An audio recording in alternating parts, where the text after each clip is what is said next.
Hello, everybody, and welcome to this COVID-19 vaccine information Q&A for Warren. My name is Ben Barber, and this is Deb Burton from RI Elder Info. Hey, Deb. Hey, Ben. Good morning. Morning. So let's introduce our guest who's going to be giving us the info for how people in Warren can get COVID-19 vaccines. Hi, welcome Kate Michaud from Warren. Hi, thanks for having me. Hi, Kate. How are you today? Very good, thank you. Excellent. Thank you.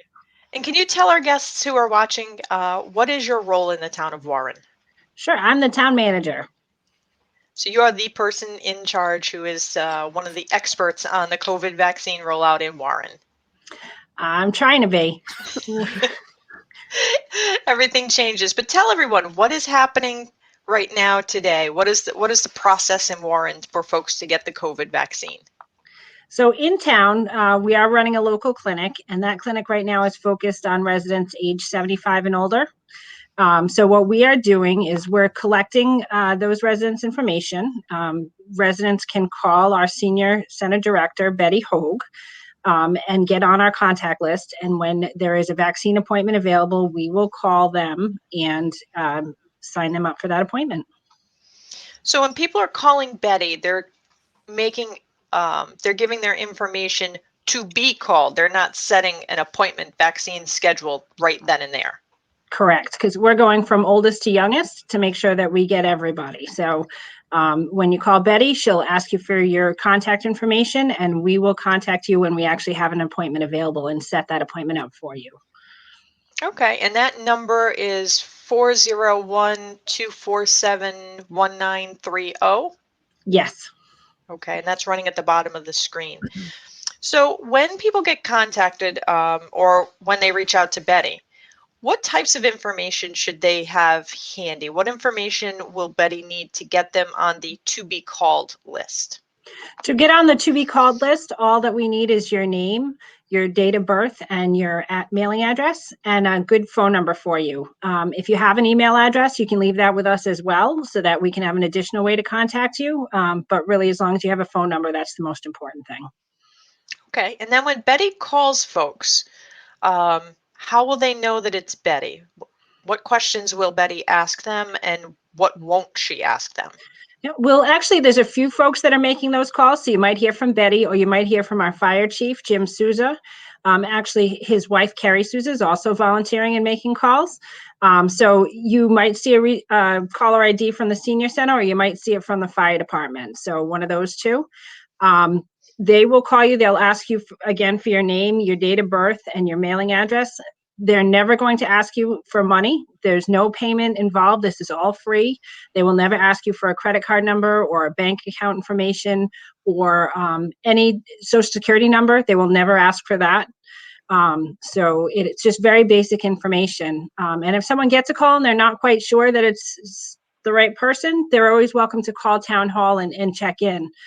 They can call the town clerk's office or any of the offices really, and just give them the name of the person who called them, and we can verify that that person is working for the town.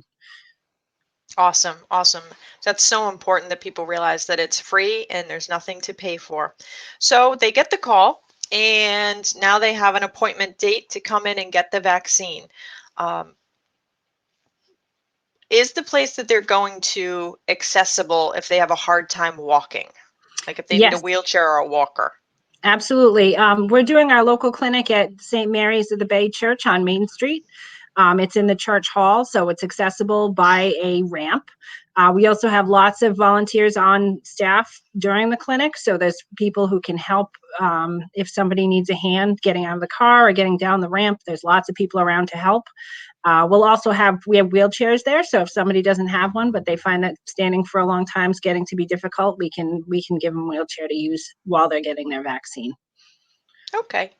And how early should somebody come? Like, should they sign up? Like, if their appointment is, say, at 9, should they come really early to make sure that the vaccines don't run out, or just arrive on time? Yeah, we're asking that people don't arrive any more than 15 minutes ahead of their appointment. We absolutely will not run out of vaccine. If you have an appointment, you have a vaccine reserved for you, and there's no way that we will run out. So we just ask that you get there no earlier than 15 minutes ahead of time. And if you get there earlier than that, we're going to ask you to wait in your car until it's time to come in for your shot. Very good. If say I wanted to take my elderly neighbor to go get his shot and I go inside with him, can I get one too? No, we only can give shots to those who have confirmed appointments. And again, that's so we don't run out, so that we make sure that everybody who has an appointment actually gets their shot. So if you don't have an appointment, you're certainly welcome to come and help that person, but you won't be getting a vaccine at that point. Got it. So if people need to sign up, anybody over the age of 75, they call Betty over at 401-247-1930. If they have any questions when they get a call back, they can call Town Hall. The facility is completely accessible. They shouldn't try to have somebody sneak in. If for instance, they went to another location, were able to get vaccinated, so they went to CVS or Walgreens or the Dunk or Saconaset Crossroads, how do they let you know to cancel them off the list? Yeah, we just ask that you give us a call. Again, the same number over at the senior center, Betty's phone number that's you see at the bottom. And just let us know that you've already received that shot so we can open up the appointment for somebody else. Awesome. How about yeah, go ahead. Go ahead. No, go ahead, Deb. How about the folks? So today is Monday, the 22nd, and they're opening up the vaccines to age 65 to 74. Is Warren doing that? So we are still working on that 75 plus age group. So we still have a bunch of folks over the age of 75 who need to get vaccinated. So since we're working oldest to youngest, we're not going to get to that under 75 group quite yet. If we get everybody over the age of 75 done, then it's possible we may be able to work down a little bit on the list. But right now we're just concentrating on 75 plus. Those who are 65 to 74, we recommend that they try another channel, either through the Dunk or the Saconaset Crossroads, or that they go through one of the retail pharmacies that's offering vaccine. Okay. How many vaccine at the moment, because we know that the amounts are going to change, how many doses right now do you have, like, per week and compared to your population as well? Yep. So right now we're scheduled to get 70 doses per week. Actually, this coming week, the state just informed us that we're receiving an extra 100 doses, which is great. That's going to make a big dent in our list of those 75 plus. But for the rest of the time, we are still expecting 70 doses per week, which is a pretty small amount. Yeah. We have just under 900 residents over the age of 75. And then, when we get into the under 75, 64 to 65 to 74, it's quite a big group. So 70 doses is very limited supply. Yes, absolutely. Which is why it's important to call, to not come if you don't have an appointment, to to make sure that it's not, nobody's going to sneak in and get one. These are very limited supply right now for the population that is the most vulnerable at the moment. So that's a really important thing. And if anybody has any questions, call 401-247-1930. You guys really couldn't have made it any more simple for people. So that's fantastic. Thanks. I do have one other quick question for you. Does the town have any volunteers who can provide transportation to those maybe who don't drive?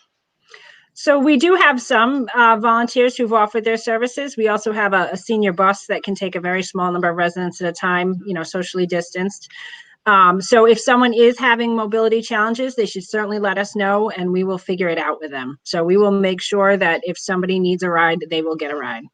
Okay. And MTM, the elderly transportation system in the state, is also available to provide transportation. There is a small fee involved with that, but if you give them 48 hours, they can also provide transportation. But I think it's really important to people not answer, requests on Craigslist or Facebook to take a free ride from a stranger. It's never a good idea. You're telling strangers when you're not going to be home. Yes. Yes. Good point. All right. Is there anything else that you wanted to add or let people know, Kate? No, I just want to thank both of you, Debbie and Ben, for providing this opportunity. I think it's really important to get as much information out as possible. And we just always recommend, if you've got a question, just ask. We follow a policy here. We call it the no wrong door policy. So if you call the town, we're going to help you figure out who you need to talk to and what we need to do to get you taken care of. So don't hesitate to ask questions, and we're here to help and to get this done. I love that. I love the no wrong door Yes. policy. That's awesome. Well, thank you very much, Kate. Yes, thank All you, right. Kate. Thanks. All right, that's it, guys. If you need help, if you have questions, call 401-247-1930. And Kate, we will have you back when there's more information to let the people of Warren know. So thank you. Great. Thank you very much. Bye.